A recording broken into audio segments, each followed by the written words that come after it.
Merci de suivre les programmes d'Africa 7. Bienvenue dans ce débat qui se déroule en marge d'un atelier qui s'est déroulé à Dakar du 28 octobre au 1er novembre. Cet atelier avait pour thème les stratégies de lobbying et de plaidoyer sur l'employabilité des jeunes en Afrique et au Sénégal.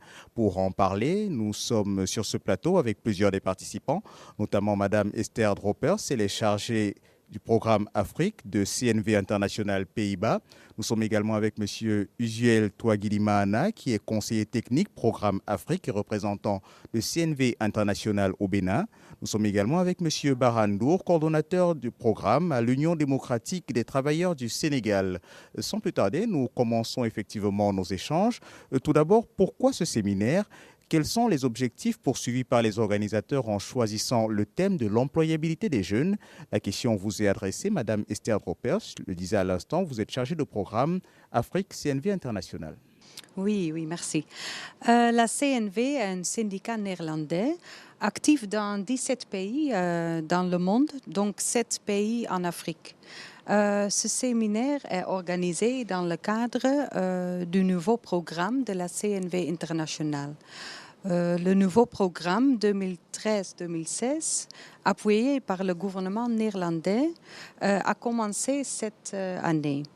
Une des priorités de ce programme est l'employabilité des jeunes travailleurs. On a observé que dans quelques pays africains, il y a des croissances économiques, mais malheureusement, ça ne résout pas la crise de l'emploi. Et cette situation est spécialement dure pour les jeunes, qui sont de la majorité de la population africaine. Oui, ce séminaire régional comporte 3 objectifs. OK. Justement, nous restons donc sur les objectifs et nous accueillons pour en parler M. Uziel Touagilimana. Nous disions il y a un instant, vous êtes conseiller technique chargé des programmes Afrique, représentant de CNV International au Bénin. Je suis représentant de CNV en Afrique. Okay. Le programme, comme Esther vient de le dire, avait 3 principaux objectifs. D'abord, c'est de faire l'état des lieux sur la situation de l'employabilité des jeunes dans 5 pays de l'Afrique de l'Ouest, à savoir le Sénégal, le Togo, le Bénin, le Niger et la Guinée, mais aller au-delà, voir la situation de l'employabilité en Afrique en général et familiariser les participants à cet atelier au concept de l'employabilité des jeunes.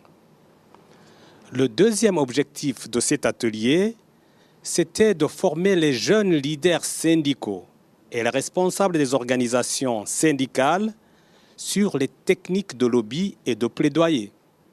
Pourquoi les former sur ces techniques de lobby et de plaidoyer?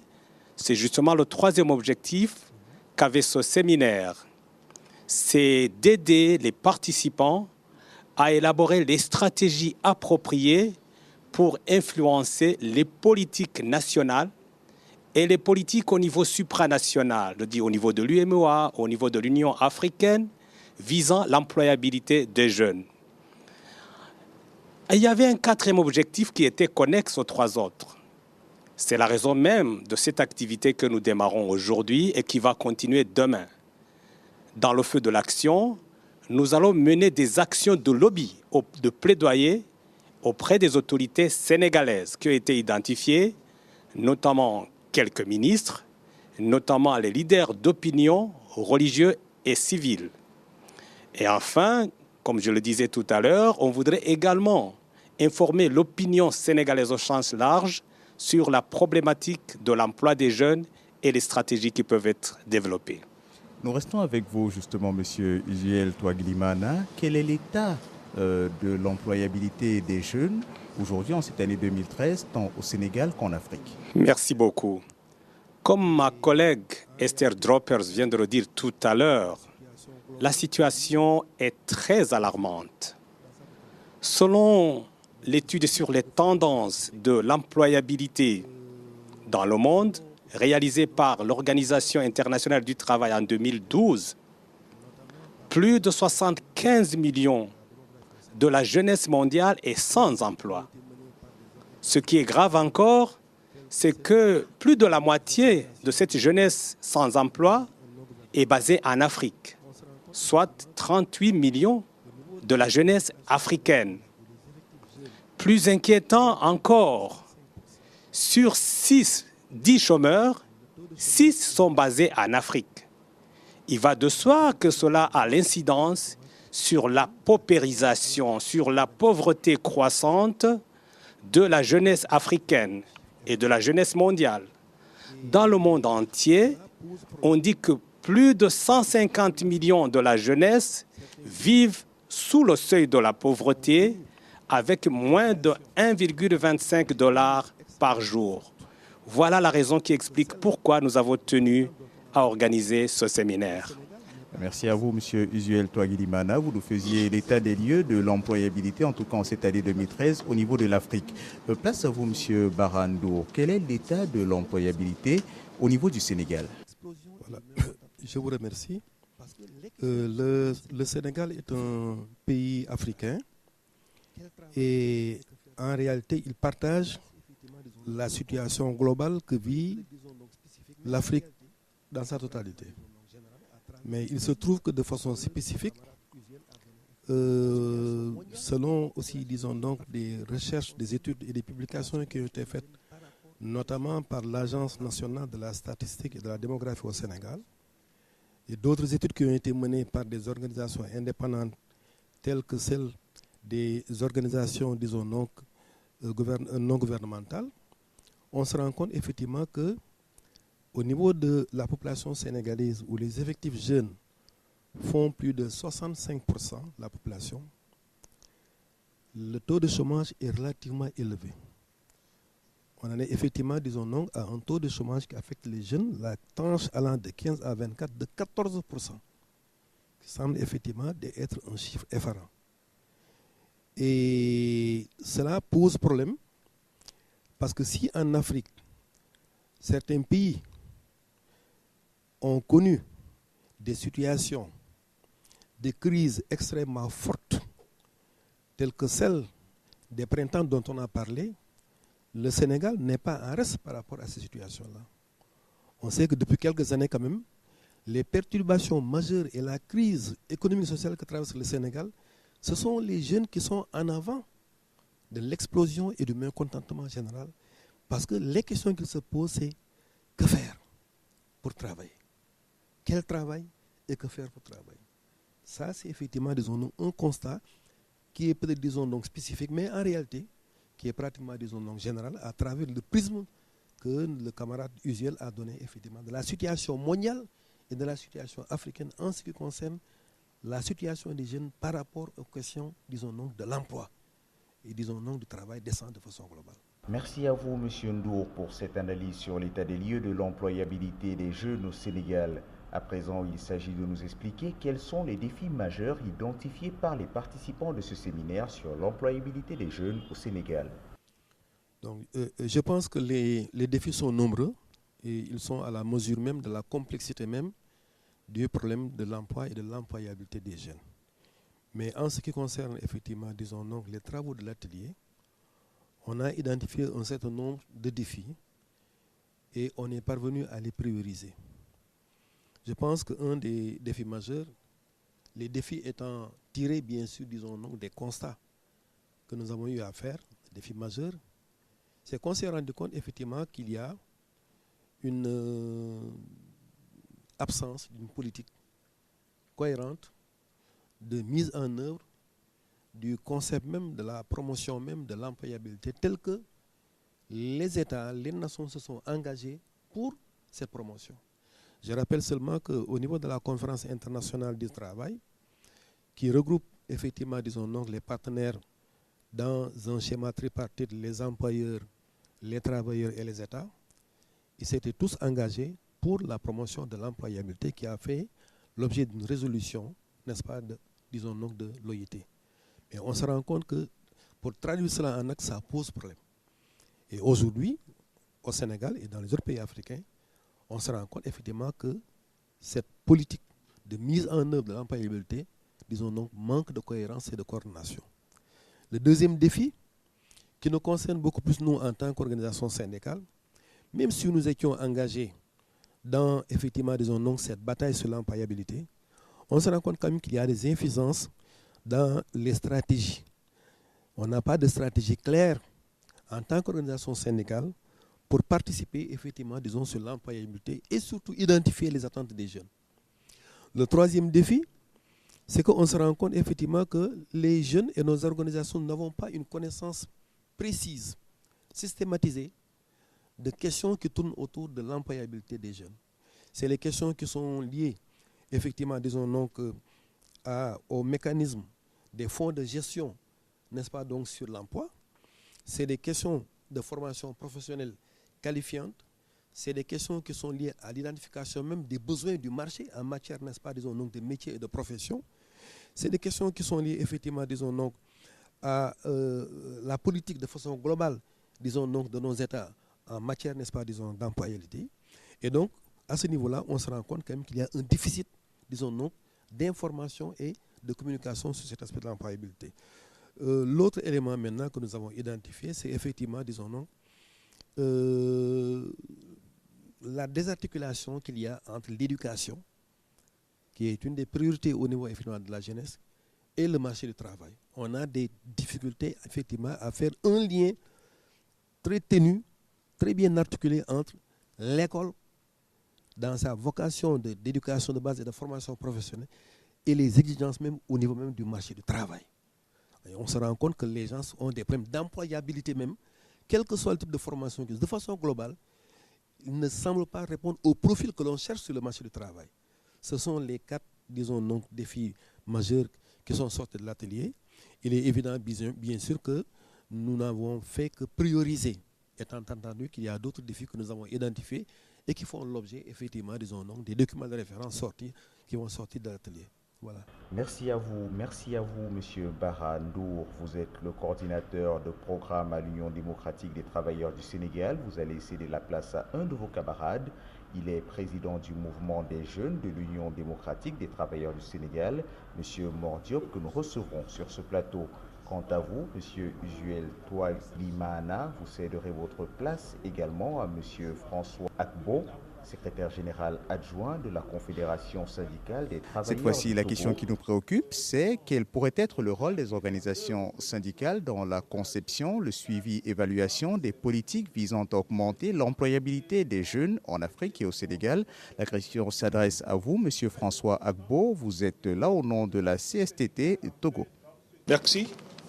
Au fait, lorsque vous prenez les grands forats qu'on organise, les sommets des chefs d'État, les sommets des G20, où on parle de l'employabilité des jeunes, alors on se demande alors qu'est-ce que les syndicats viennent chercher dedans. C'est normal. Les organisations syndicales puisent leurs éléments du grenier ou bien du vivier que nous appelons les jeunes travailleurs. Si les organisations syndicales ne façonnent pas une politique ou bien une stratégie de recrutement, les organisations syndicales seront appelées alors à mourir. Or, nous ne voudrions pas la mort des organisations syndicales. C'est pourquoi, lorsqu'il s'agit du problème d'employabilité, nous devons, en tant qu'organisation syndicale, jouer notre rôle. Et quels sont ces rôles? Le premier rôle, c'est le rôle d'appropriation même du concept d'employabilité. Il faudrait que les organisations syndicales maîtrisent ce concept afin de pouvoir le vulgariser et de rassembler les jeunes pour que ces derniers puissent assimiler ce concept de l'employabilité. Le deuxième rôle, puisque je ne vais pas tout donner ici, je parle en termes généraux. Absolument. Donc le second rôle des organisations syndicales, c'est un rôle de veille. C'est-à-dire que les organisations syndicales doivent être en amont et en aval. Un plan qui consisterait peut-être à mener un plaidoyer ou bien un lobbying afin qu'au niveau des jeunes surtout, qui sont des demandeurs d'emploi ou bien qui sont les futurs et potentiels adhérents des syndicats, il faudrait que ces jeunes-là puissent également être au parfum de tout ce qui se passe lorsqu'il s'agit de problèmes d'employabilité. Alors, selon M. François Agbo, vous êtes secrétaire général de la Confédération des syndicats adjoint. du Togo, secrétaire général adjoint. Alors, selon M. François Agbo, justement, les organisations syndicales doivent puiser leurs forces dans le vivier que constitue la jeunesse. Ça tombe bien, nous avons avec nous un jeune. M. Bordiop, vous êtes président de la commission jeunesse de l'Union démocratique des travailleurs du Sénégal. Quel peut être le rôle, justement, de ces organisations syndicales dans les activités, en tout cas de conception et de suivi et évaluation de tous les programmes ayant trait à l'employabilité des jeunes en Afrique? Merci beaucoup, M. Aïssi. Avec votre permission, je voudrais tout d'abord dire bonjour aux téléspectateurs et aux téléspectatrices de la chaîne Africa 7 qui nous suivent au Sénégal et un peu partout. Je voudrais juste rappeler que je suis le président du Comité national des jeunes de l'UDTS. Nous avons un rôle d'avant-gardiste, un rôle de veille et d'alerte. Nous sommes également l'interface entre les décideurs politiques et les jeunes travailleurs. Également, on représente les jeunes qui sont à la recherche de l'emploi. Sur ce rôle-là, nous allons restaurer la véritable place de l'emploi, voire l'employabilité des jeunes. Cette question-là, sa place n'est ni sectorielle ni transversale. C'est une question qui est centrale. Nous allons également mener dans ce rôle la promotion de l'employabilité. Sur cela nous aide à lutter contre le chômage et le sous-chômage des jeunes, sans pour autant compter les inégalités que les jeunes subissent, les disparités, etc. Alors là, justement, M. Diop, vous remettez, si l'on peut dire, la question de l'employabilité au centre du débat. Nous quittons le jeu pour revenir à vous, justement, M. François Agbo, secrétaire général adjoint de la Confédération des syndicats des travailleurs du Togo. Quelles pourraient être les stratégies, en tout cas, que vous, organisations syndicales, pourriez utiliser pour influencer, en tout cas, les décideurs en faveur de l'employabilité des jeunes? Les stratégies sont nombreuses. Elles sont nombreuses et variées. J'ai parlé tantôt d'un rôle de lobby et de plaidoyer qui peuvent également être reconvertis en stratégie. De deux, il y a également les services que nous rendons à nos militants. Et au niveau de la CST, par exemple, nous avons le service juridique, mais on peut élargir la feuille de route de ce service juridique en mettant dans son cahier de charge l'accompagnement des travailleurs, des jeunes travailleurs, donc leur orientation à ce que ces derniers puissent s'approprier d'abord le concept de l'employabilité et des différents projets et programmes qui sont mis en route sur le plan national. Il y a également une stratégie, parce que quand on parle de stratégie, c'est des actions concrètes en termes militaires, puisque c'est les militaires qui parlent de stratégie. Donc, en termes militaires, donc c'est des actions ponctuelles. Donc, on peut également faire la vulgarisation. Faire la vulgarisation et aussi faire, ce que nous appelons dans notre jargon syndical la formation modulaire. La formation modulaire pour que ce que nous appelons les mécanismes de gestion des fonds, ce que nous appelons par exemple le CV, ce que nous appelons la lettre de motivation, que tous ces éléments dont les jeunes ont besoin puissent être incorporés dans le cursus de formation des nouveaux militants. Parce que les jeunes ont besoin de ça. Alors justement, ça nous amène à la suite de ce débat, c'est-à-dire quelles sont les stratégies qui ont été adoptées. Merci beaucoup, M. Aïssi. Nous allons nouer une alliance stratégique avec les professionnels de l'information et de la communication. On est en train d'avoir des pourparlers avec les organisations d'employeurs. On va créer un pôle d'organisation employeurs et travailleurs pour booster la croissance économique et sociale. Nous allons également mettre l'accent sur la capacitation. Quand on parle de renforcement de capacité, ce n'est pas seulement la formation classique, c'est-à-dire les sessions de formation, les cours, etc.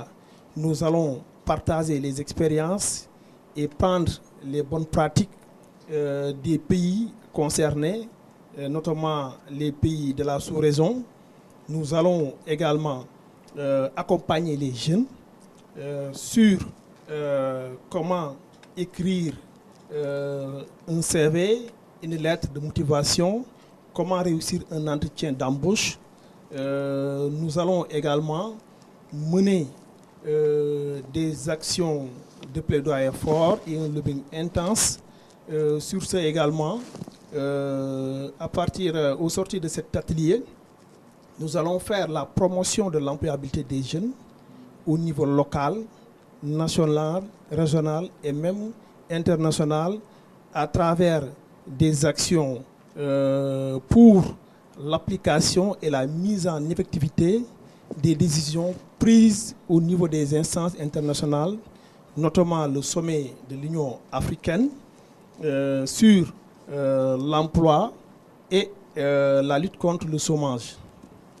Merci à vous, M. Mordiop. Vous parliez au nom des jeunes de l'Union démocratique des travailleurs du Sénégal.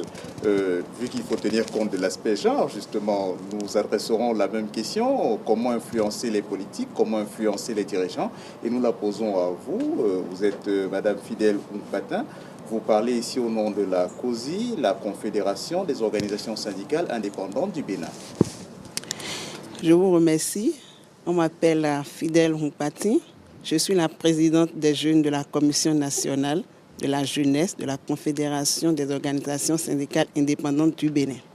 En termes de stratégie, et au cours de cet atelier, comme l'a dit, à part tout ce que mon collègue Mordiop a dit, il faut ajouter qu'au sortir de cet atelier, il faut que les syndicats aient une vision claire de ce qu'on appelle employabilité et les attentes des jeunes. Parce que si nous, syndicats, n'avons pas cette vision, nous ne pouvons rien apporter aux jeunes. Et vous savez très bien que les jeunes, ils se disent que les syndicats, ils n'ont pas des visions, il n'y a pas d'intérêt pour eux pour s'intéresser à ces syndicats. Et comme vous le savez très bien, nul n'est mobilisable que sur la base de ses intérêts. Donc, au sortir de cet atelier, à part les actions de lobbying, de plaidoyer, qui sont des actions capitales que nous allons mener, il nous faut également faire des vulgarisations et faire des formations adaptées. Ces formations adaptées, c'est-à-dire que le jeune, il faut qu'il ait une formation, il faut qu'il y ait une adéquation entre la formation et le marché du travail. Et ce n'est qu'ensemble, ce n'est qu'en faisant cela que nous pouvons réduire le taux de chômage des jeunes travailleurs. Nous donnons à présent la parole à M. Mamadou Dioumessi, président de la Commission des jeunes de la Confédération nationale des travailleurs de Guinée. Comme je l'ai dit, nous avions constaté que l'employabilité est un nouveau concept. Et ce nouveau concept, il faut l'implication des uns et des autres. Ça veut dire tous les acteurs qui peuvent s'impliquer pour que cette employabilité soit une réalité. Quand je dis les acteurs, c'est les organisations patronales, c'est les organisations de la société civile, c'est les décideurs politiques et c'est les mouvements de jeunesse. Et au niveau des organisations patronales, elles doivent créer de la richesse, créer de l'emploi pour les jeunes. Mais on sait que c'est le secteur privé qui crée de l'emploi.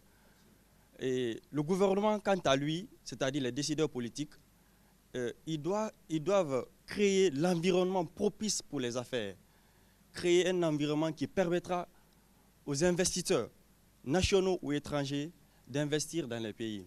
Quant aux jeunes, les camarades l'ont dit, il faudrait qu'ils acceptent de se former tout en adoptant des stratégies qui leur permettront qu'il y ait une certaine adéquation entre leur formation et le marché, le besoin du marché du travail. Au niveau aussi des organisations syndicales, ils doivent former, continuer, renforcer les capacités des jeunes, parce qu'on dit que c'est la jeunesse qui constitue l'avenir d'un pays. Si cette jeunesse n'est pas formée, l'avenir du pays sera hypothéqué. En un mot, ce sont ces stratégies que tous les acteurs, les uns les autres, doivent prendre le problème à bras le corps pour que cette employabilité soit une réalité dans nos différents pays. Dans les différents pays africains. Merci à vous, M. Mamadou Dioumsi. À présent, il est question de savoir si les attentes fixées à l'origine, au tout début des travaux de ce séminaire consacré aux stratégies de lobbying et de plaidoyer sur l'employabilité des jeunes, est-ce que justement les objectifs fixés au début de cette rencontre ont été atteints? Pour en parler, nous allons accueillir dans un instant M. Usuel Touagilimana, qui est représentant de CNV International Afrique. Est-ce que justement les objectifs initiaux ont été atteints? Merci beaucoup. Selon l'évaluation partielle que nous avons eue avec les participants cette matinée, nous avons constaté que les résultats qu'on attendait au séminaire ont été largement atteints, voire dépassés. D'abord, on s'était dit tout au début qu'il faudrait que les participants puissent s'approprier le concept de l'employabilité. Comme vous le savez, les organisations syndicales ont pour objectif de contribuer à l'amélioration des conditions de vie et de travail et de promouvoir le travail décent autour des 4 dimensions, le droit au travail, la protection sociale, le dialogue social et la 4e dimension, c'est le travail productif et librement choisi. Mais avant cet atelier, les gens se demandaient qu'est-ce que les syndicats nous avons à faire avec la création d'emplois qui est de la sphère des entreprises. Mais lors de l'atelier, nous avons constaté que les syndicats peuvent améliorer la capacité d'une personne à avoir un emploi, améliorer la capacité des jeunes à avoir un emploi et à conserver cet emploi et à s'adapter aux changements qui interviennent dans leur carrière professionnelle par rapport à la technologie. Ça, c'est un élément très important par rapport aux acquis de ce séminaire. Le deuxième résultat qu'on attendait de ces séminaires, c'est de s'approprier également les stratégies et techniques de lobby et de plaidoyer. Très souvent, quand les gens parlent des organisations syndicales, on dit « Ah, ce sont les gens des fauteurs de troubles, qui défendent les intérêts de la minorité des travailleurs, qui ne font que des marches et des grèves, qui ne finissent jamais. » Mais les organisations syndicales contribuent au développement des pays. Ce sont des acteurs de développement. Il y a plusieurs acteurs. Il y a les États, il y a le secteur privé, il y a les organisations de la société civile. Tous doivent travailler en synergie, en symbiose d'action pour promouvoir l'employabilité des jeunes.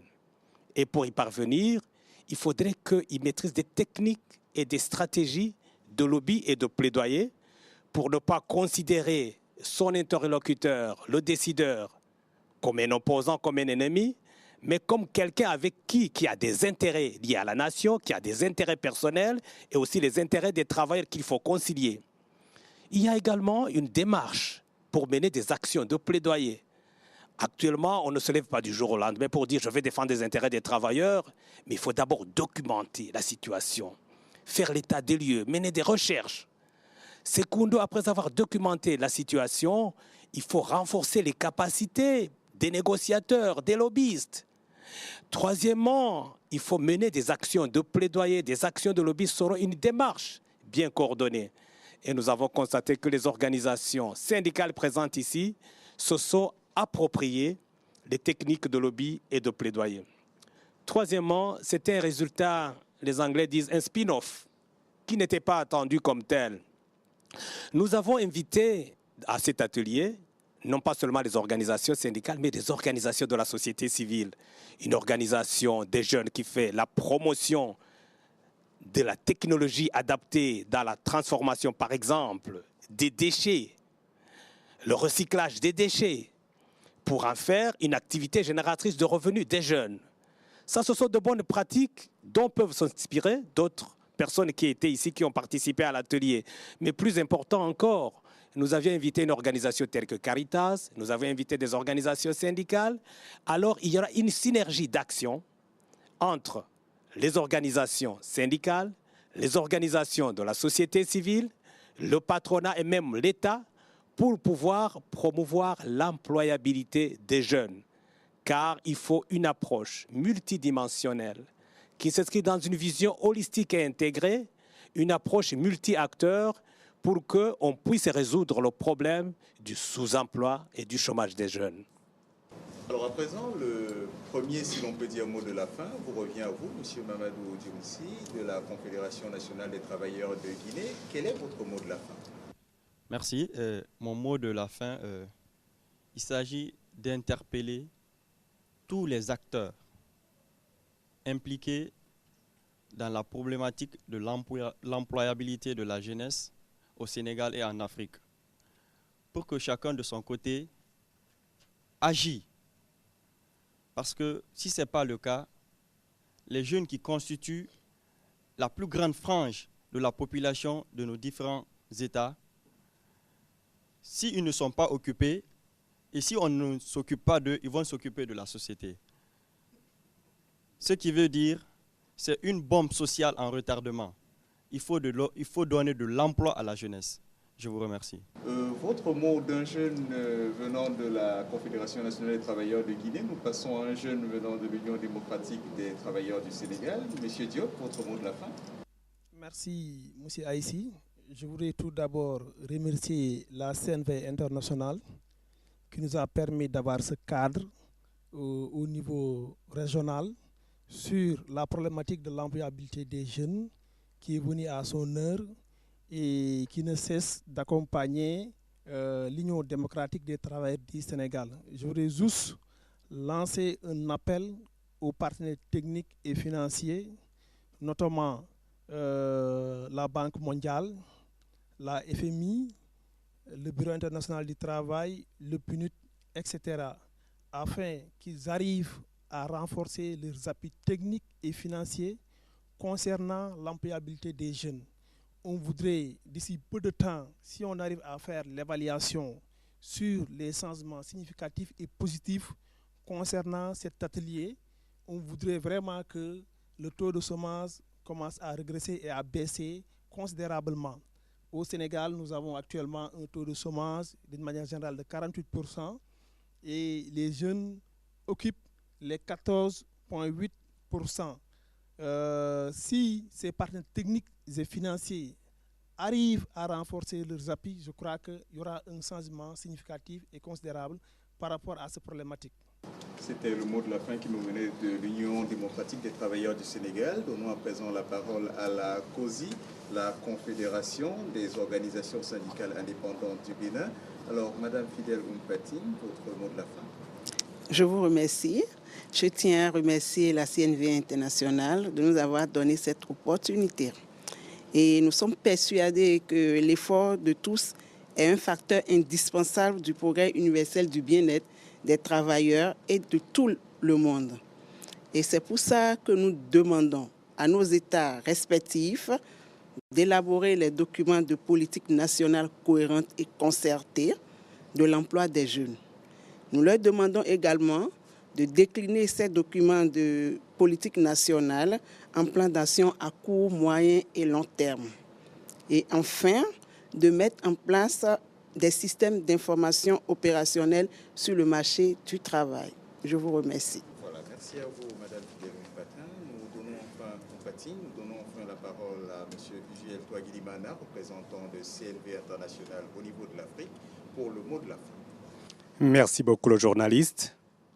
D'abord, je voudrais formuler une recommandation à l'endroit des employeurs et de leurs organisations. Il faudrait qu'ils contribuent à la promotion de l'employabilité des jeunes en mettant à la disposition de l'État et des autres organisations des fonds pour appuyer les programmes de formation professionnelle qualifiante, mais en même temps en facilitant l'accès aux stages d'emploi, aux primo-demandeurs d'emploi. Ça, c'est très, très capital. Et parallèlement à ça, les organisations syndicales elles-mêmes doivent jouer un rôle beaucoup plus proactif et développer des synergies et des alliances avec d'autres acteurs. Les États, comme mes prédécesseurs viennent de le dire, il faudrait qu'ils puissent mettre fin au discours. Nous avons beaucoup de documents, nous avons beaucoup de politiques, mais il faut traduire ces politiques dans des actions concrètes en dotant les organisations des moyens suffisants pour mener des programmes visant l'employabilité des jeunes. Enfin, je m'en voudrais de terminer ce mot sans remercier en tant que représentant Afrique de la CNV notre partenaire UDTS qui a préparé merveilleusement cette activité ensemble avec les autres organisations syndicales dont la CNTS, une des organisations représentatives dans ce pays, et qui a également associé à l'atelier les organisations de la société civile. Voilà ce qui contribue à renforcer la capitalisation et l'échange d'expériences avec les organisations. Merci beaucoup. Ceci étant, nous disons, et ça c'est le mot de la fête de la déclaration de Dakar que nous allons présenter demain dans la presse écrite, dans la presse audiovisuelle, il est temps d'agir. C'est la fin des discours. La jeunesse a tant besoin des actions et non des discours. Je vous remercie.